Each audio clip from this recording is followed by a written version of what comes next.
तो चलिए फटाफट समझते हैं कक्षा 6 के सामाजिक विज्ञान भूगोल का चैप्टर 1। चैप्टर 1 का नाम है सौर मंडल में पृथ्वी। ठीक है, तो इसमें कुछ कुछ इंपॉर्टेंट टॉपिक्स है। तो देखिए क्या है।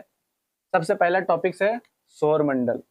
तो पहले इसको समझेंगे कि सौर मंडल होता क्या है। ठीक है,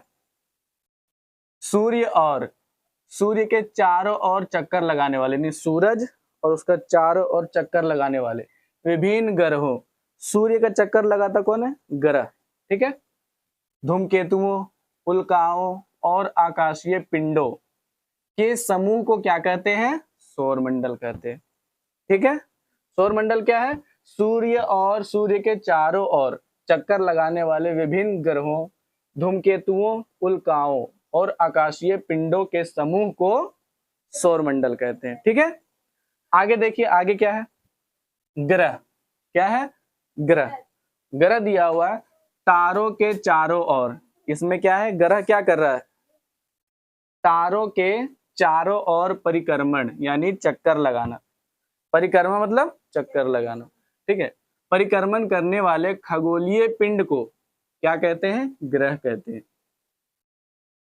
तारों के चारों ओर परिक्रमण करने वाले खगोलीय पिंड को ग्रह कहते हैं। ठीक है, आगे बढ़ते हैं। आगे है खगोलीय पिंड। अब खगोलीय पिंड क्या होता है इसके बारे में चर्चा करेंगे। देखिए यहाँ पे सूर्य, चंद्रमा, तारे, ग्रह, उपग्रह तथा वे सभी वस्तुएं जो दिन रात के समय आसमान में चमकती है।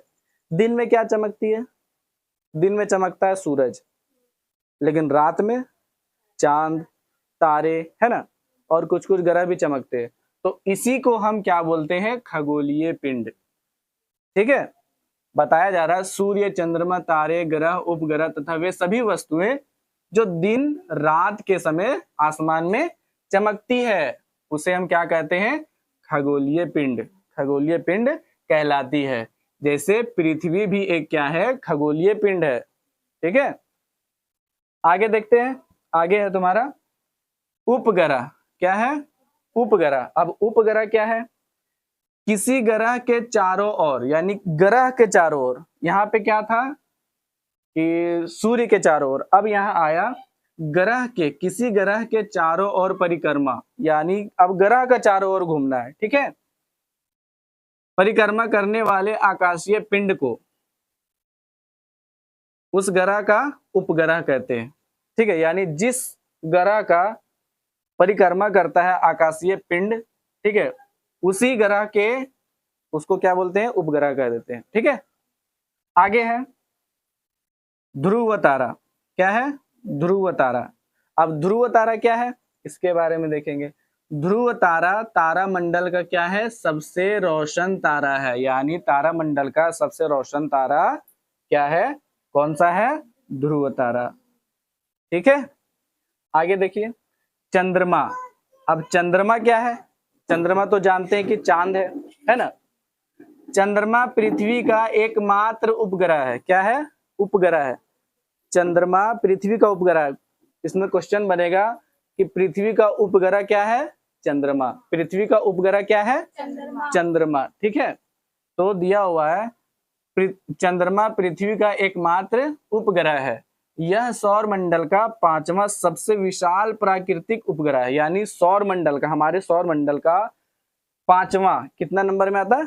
5वां सबसे विशाल प्राकृतिक उपग्रह है। ठीक है, और आगे क्वेश्चन देखिए। आगे आगे देखते हैं पूर्णिमा। पूर्णिमा क्या है? ठीक है, पूर्णिमा के बारे में चर्चा करते हैं। पूर्ण चंद्र। पूर्ण मतलब पूरा, पूर्ण मतलब पूरा, चंद्र का मतलब चांद। ठीक है, पूर्ण चंद्र यानी पूरा चांद को एक महीने में एक बार देखा जा सकता है। यानी पूरे महीने में चांद को पूरा देखना है तो एक ही बार दिखेगा। ठीक है, क्योंकि चांद का जो आकार है वो घटते रहता है और बढ़ते रहता है। ठीक है, तो पूरा आकार अगर चांद को देखना है तो सिर्फ महीने में एक बार दिखता है पूरा चांद। यह पूर्ण चंद्रमा यानी यह पूरा चंद्रमा वाला रात जो है वो क्या कहलाता है? पूर्णिमा कहलाता है। कोई दिक्कत नहीं, आगे बढ़ते हैं। सूर्य, ये क्वेश्चन है, सूर्य किस तरह एक तारा है, यानी सूरज जो है एक तारा है, लेकिन किस प्रकार एक तारा है वो जानिए। सूर्य के पास अपना प्रकाश है, यानी सूर्य खुद से चमकता है, वो किसी पर निर्भर नहीं है।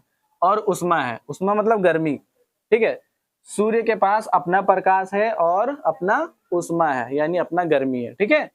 यह स्वयं चमकता है, स्वयं मतलब खुद से चमकता है, खुद से चमकता है, ठीक है।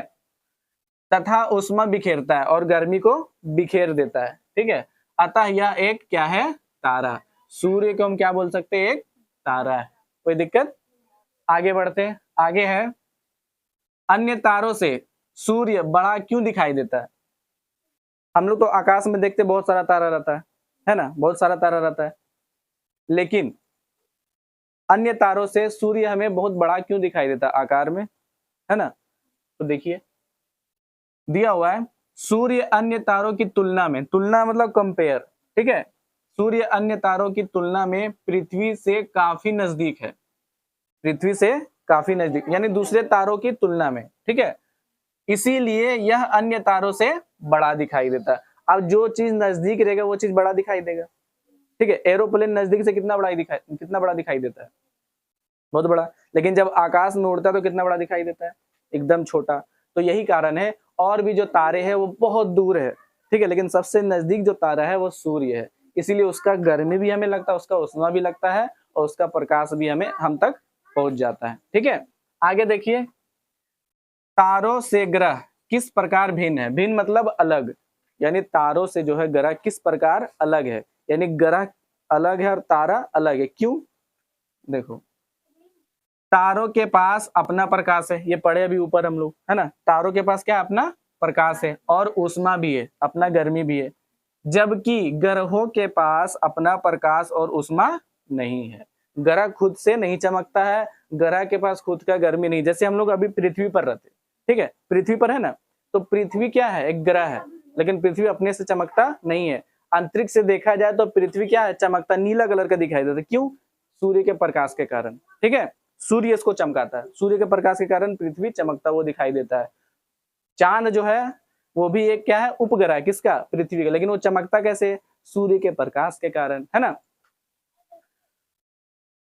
तारे ग्रहों की तुलना में, यानी तारा जो है ग्रहों की तुलना में क्या है, आकार में बहुत ही बड़े होते हैं। यानी अगर तारा जो है बहुत बड़ा होता है, किससे, ग्रह से, ठीक है। ग्रह तारों के चारों ओर चक्कर लगाता है, यानी ग्रह का काम है तारा का चारों ओर चक्कर लगाना, ठीक है। जैसे पृथ्वी किसका चक्कर लगाता है, सूरज का, ठीक है। और चांद किसका चक्कर लगाता है, हमारे पृथ्वी का, ठीक है। तो आई होप तुम लोग को ये क्लास अच्छा लगा होगा, है ना। तो अगर वीडियो अच्छी लगी हो तो लाइक कर दे और हमारे चैनल को सब्सक्राइब कर दे।